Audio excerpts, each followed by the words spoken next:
What is healthy enough? How would you define it for yourself? If you're able to, I highly encourage you to hit pause right now. Think about it. What's your definition of healthy enough? Okay, go away. Are you back? I hope you did it. As simple as it may sound, it's a deep question, really. If you don't know, after all, you really can't go running toward a goal. Yet a lot of us do. We stay in the habit without actually knowing what we're doing it for or where we want to go. Knowing could change the decisions you make in those workouts, could form the plan that actually changes things.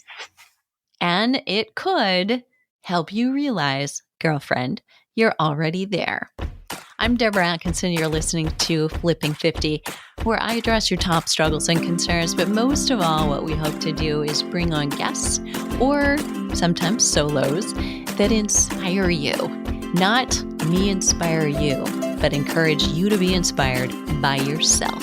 I share what to eat, how to move, and how to change your mindset, often about what to eat and how to move, so that you can have the energy and the vitality that you want, need, and deserve in this second and better half. And by the way, that little quiz I opened with was with purpose. My guest today is Amy VanLiew.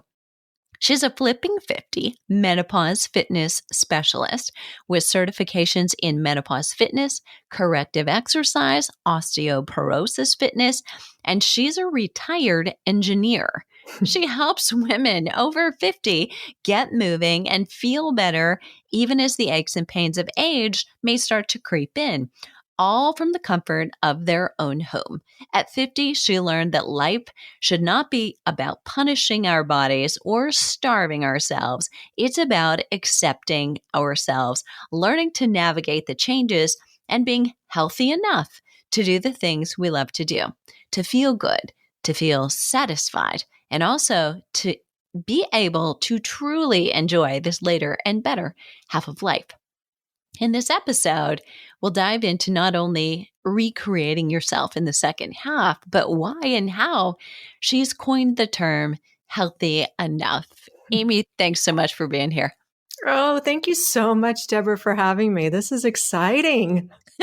So exciting. We should tell everybody listening that you too we recently actually met again. We've met at conferences before face to face when we actually did that thing. But you were here for the Flipping 50 retreat and it was so great to have you. It was fantastic, far exceeded all my expectations. I didn't realize how much I needed to be around women and like-minded women. It was soul filling for sure. Ditto, and I think we all really felt that way. We started, by the way, if you're listening and not sure, we do a kickoff meeting on a Thursday evening, usually is our protocol. And then we start first day is Friday. Friday evening, everybody was saying, when's the next one? And I was like, wow, give me 2 more days and maybe you won't be asking that. I don't know. So true. We're just craving it. All right. So I want to unpack a couple of things because I actually just love your tag name, your business name. What is to you being healthy enough and where did you coin that term? How'd that come up? Oh, such interesting concept. It came from my heart. Actually, it came on a walk with my husband. I was one of those girls and I think I ran the marathons. I did everything I could to keep that weight off, to be this perfect ideal of myself. And after I retired from my job at HP that I was there for 26 years, I went to pursue my passion for health and fitness. And I started a nutrition school and a business school. It was a year-long program. And they taught us all these things I had known about because I tried them all. This, boot camp, CrossFit, paleo, vegan, raw, all this stuff. And I was on a walk with my husband And I just took a breath and I said, I just want to be healthy enough. And we both kind of looked at each other, and I'm probably dramatizing it a little bit, but like, oh my gosh, that's my business, because it resonated with me, my personal journey with trying to lose that freshman 30 and just trying to be healthy, and feel good. And it just, you know what? It's like, I'm just going to be healthy enough. That's my business. And I'm going to help women get healthy enough. I love it. How does that, as a business professional and literally, I mean, like a science-based engineer, I mean, I got to say, Amy, pretty sure this is a first. Nobody ever has come on and said, I'm an ex-engineer. No. And now, a personal trainer or digital fitness professional. So, I mean, where does that come from? How did that evolve?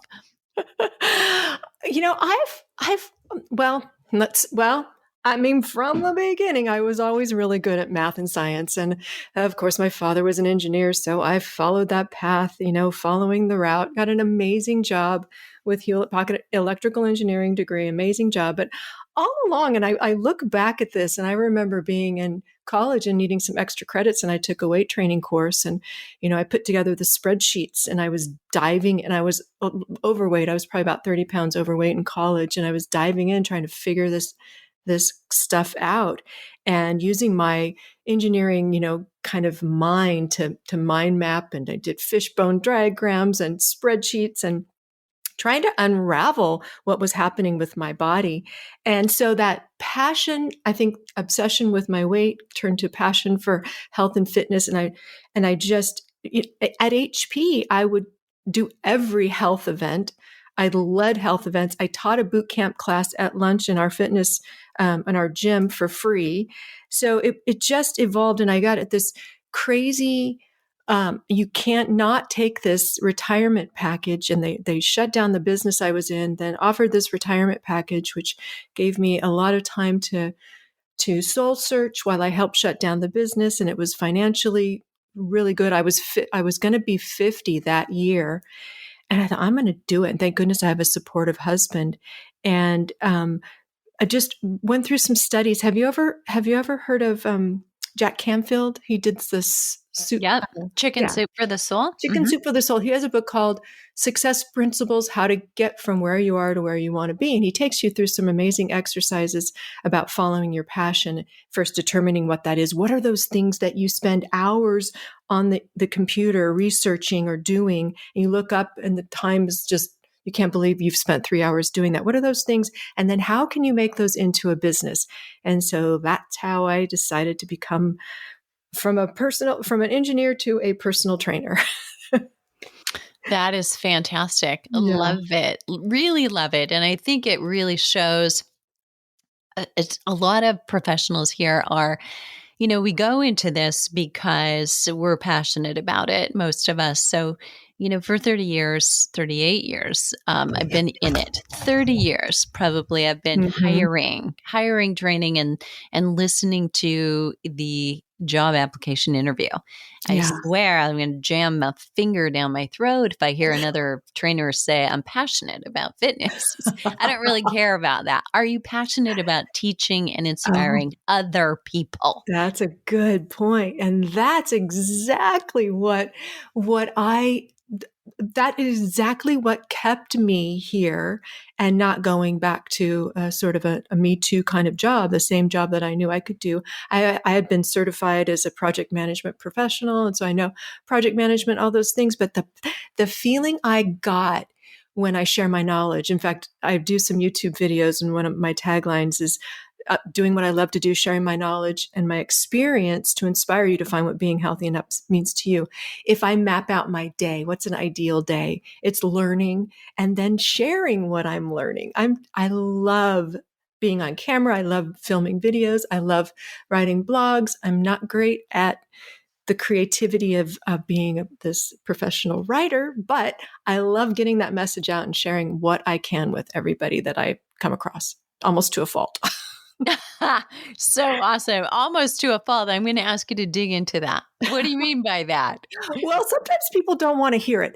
This is my experience too, as being a woman over. I'm 59. I'll be 60 in December, and at our age, my age, even at 50, 55, we women, we know stuff. We've been doing the research on our own self, and at times, I'll try to share my knowledge with someone, and they already have their preconceived notions. They already know this stuff.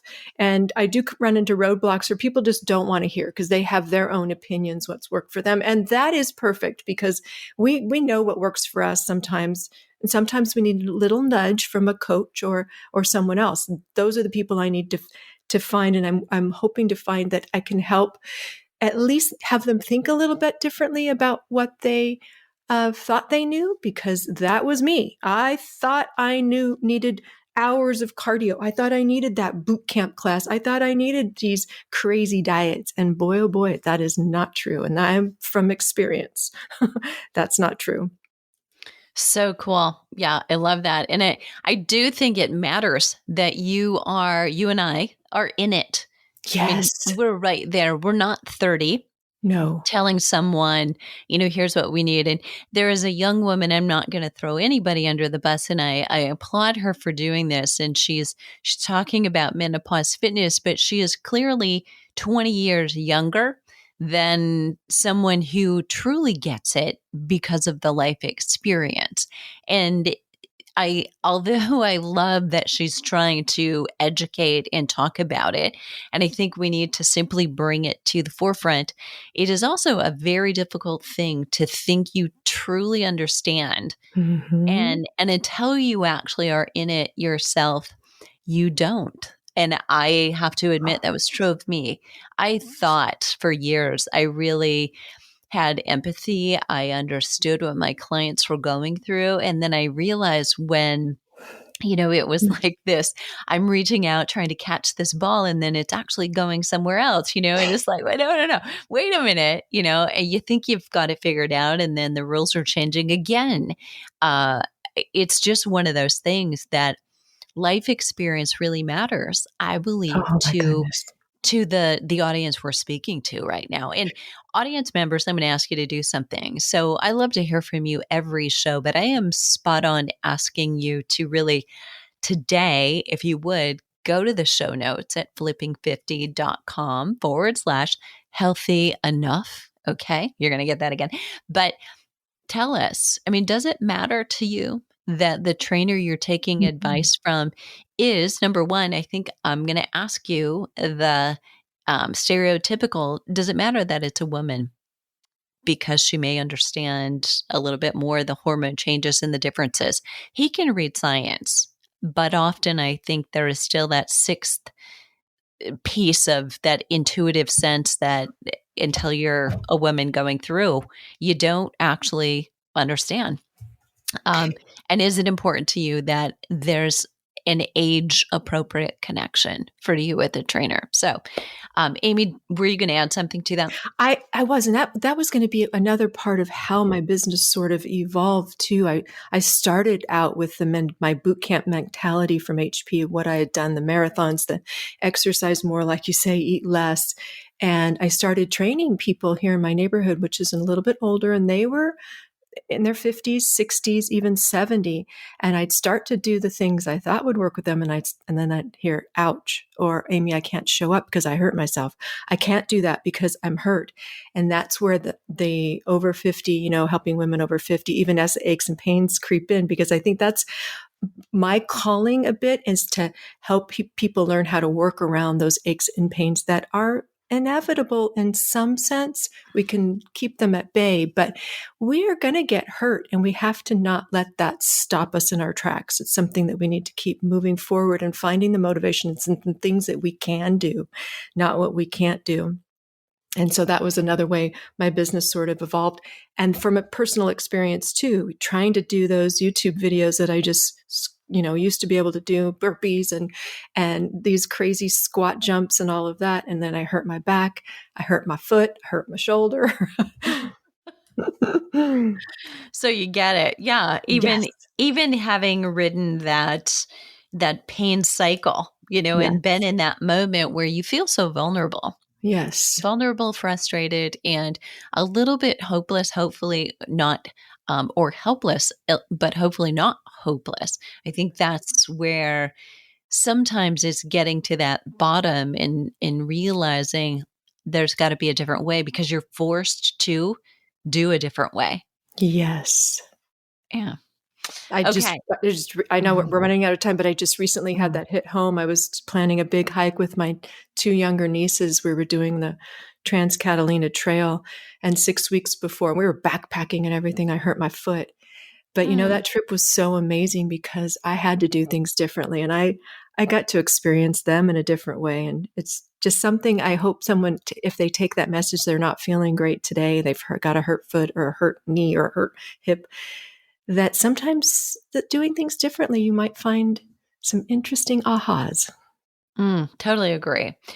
Let's talk about what type of workouts that Mm. you provide. So you Mhm. are online and everywhere, and we're going to definitely leave your URLs, your links in social for everybody to find because I think it's always great to have additional resources. So I find I'm sometimes so frustrated that all of the or many of the exercise demonstrations, the exercise videos really don't feature women who are midlife and older.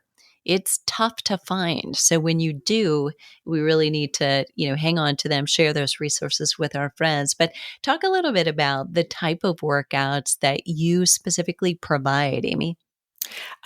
Well, I have your book and I've taken your courses and I use your over 50 fitness formula. So, women over 50 strength training is the must. Luckily, I've been passionate about strength training because I saw what it can do for my body when I was younger. But strength training, I think most of my videos are around strength, trying to teach you different forms, modifications, and things like that. And then I do all low impact cardio. None of my cardio is impact because my knees aren't that great now. And I know we don't need it. You can get a good cardio workout.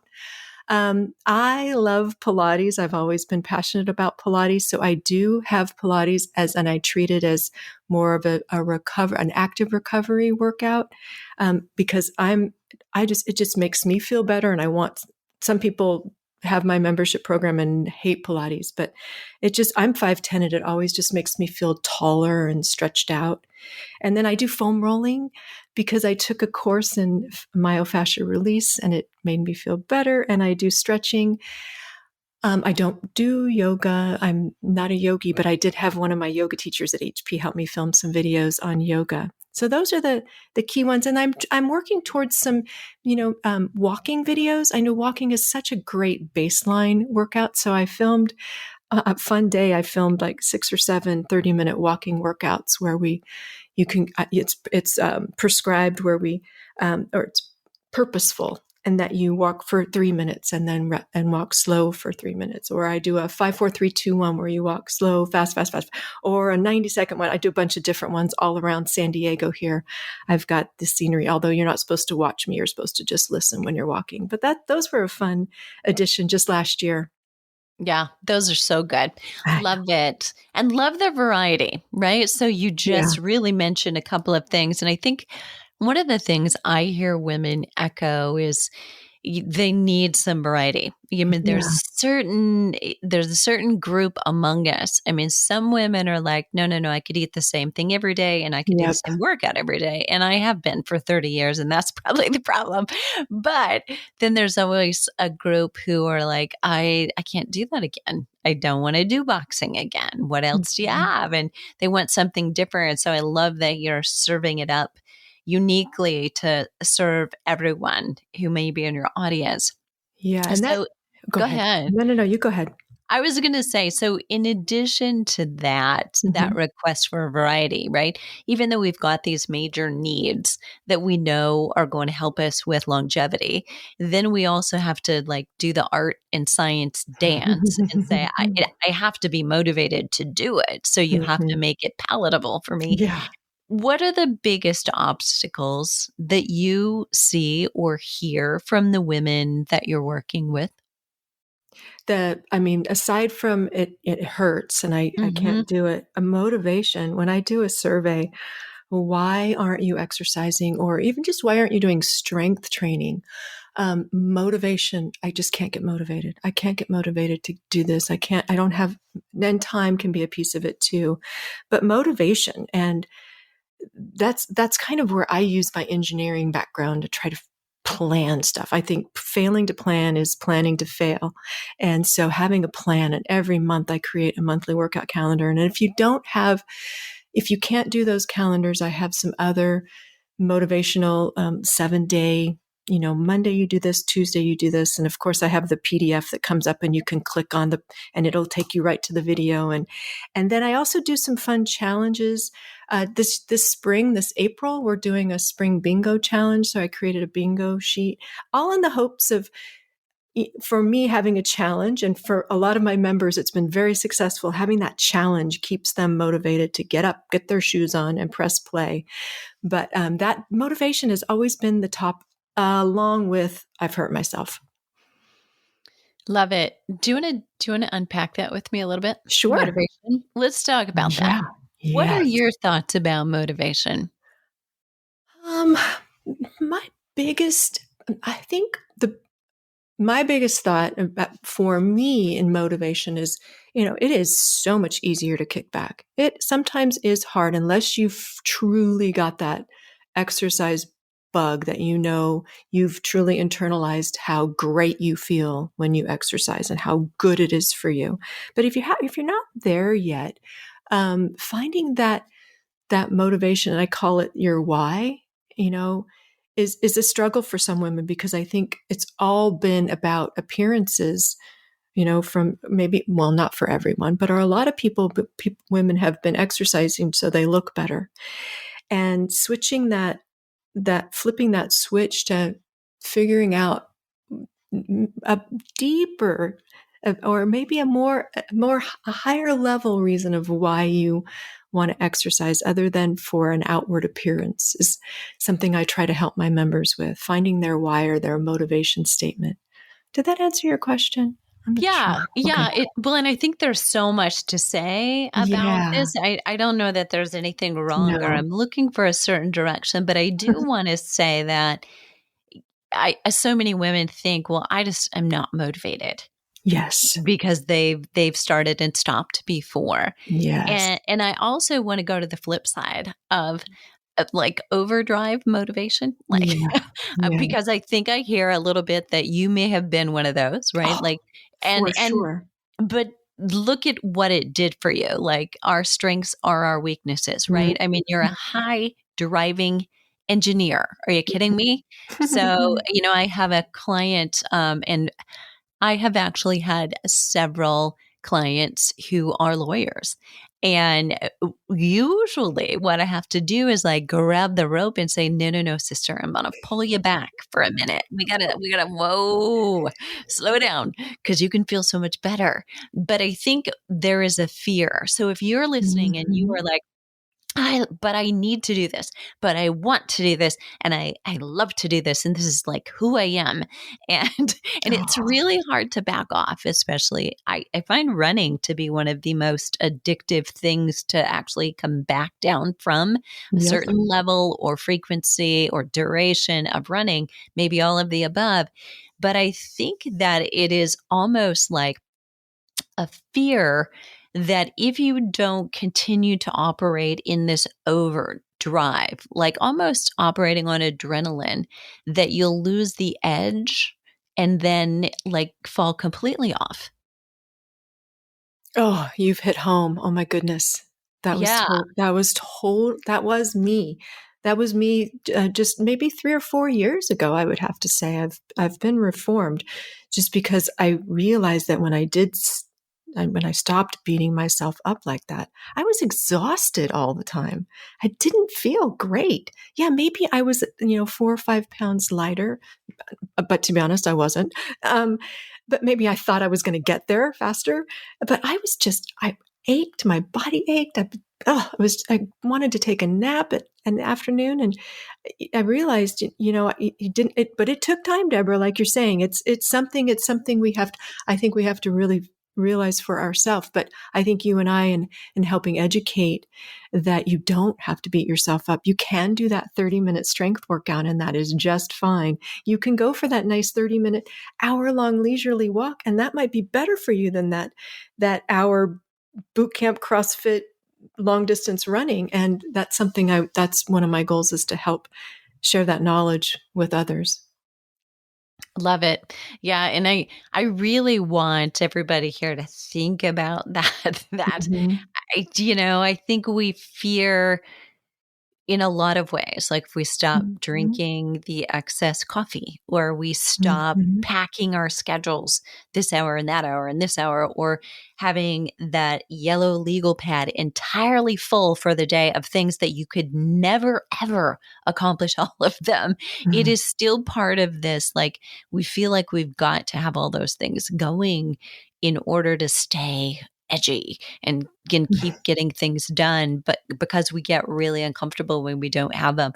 Okay, so listeners, a lot of homework today, but I'd love to know if that Yeah. one resonates with any of you as well. And I would have to say, that's me. Like I'm a reformer or recovering. I'm trying to get really comfortable with more white space again in my life. Mhm. And it's a challenge. It's almost easier to stay go, go, go, go, go. Oh, I Okay. agree. Last question I want to ask Yes. you. So, I mean, some of our listeners out here do have trouble with motivation, they may call it, or consistency. Mhm. What tips do you give if you had to come up with, say, 3 things that could help someone with consistent exercise? What would that be? The biggest one for me, for that I tell most all of my anybody I run around, is have a plan. Know what you're going to do. Set out a weekly plan, better yet, a monthly plan. Get it in your calendar. When you will exercise, fit it in when it works for you. It doesn't have to be the hour. If you can't fit in a 30-minute workout, I say exercise snacking. I get such a sigh of relief when I tell people they can do a 10-minute workout, here, and then another one, and then another one. And that can be good for them where they're at. And they just get a sigh of relief, like, oh, it's okay. So have a plan, schedule it out, have some community where you get stuck, you can get a little boost or a kick in your workout pants. But then the biggest one is, if you miss, it's okay. Don't stop. Just get back on it the next day. I think that's the biggest one. There are a lot of women I know my age. They have grand ideas Monday morning, the beginning of the month, or Monday morning, or the beginning of the year, right? They've got these great plans. I'm going to work out every day. I'm going to do this. And 3 days in or a week in, life gets in the way, because it does. And then they give up altogether. And the thing is, you just got to take a breath and just start the next day. So good. Yep. Love, love, love. All right, Amy, where can listeners get more Amy? Okay. Well, my website is called BeHealthyEnough.com, all one word. And I'm on Instagram, Be Healthy Enough, and Facebook at Be Healthy Enough. And everything there, blogs, everything I've got. Oh, and I'm on YouTube too, Be Healthy Enough. I've got some videos out there too that I've been sharing, because I love to share my knowledge. And she is so very good at it. All right, listeners, now the ball's in your court. So, your turn. I love to hear from you. I've already given you 2 pieces of homework, so you should know this one by now. The show notes for this one will be at flipping50.com/healthy enough. And that's where you can connect. You'll get all the links to find Amy, as well as be able to comment and answer the questions that I've asked you here today. So, what are you waiting for? Let's start flipping 50 today.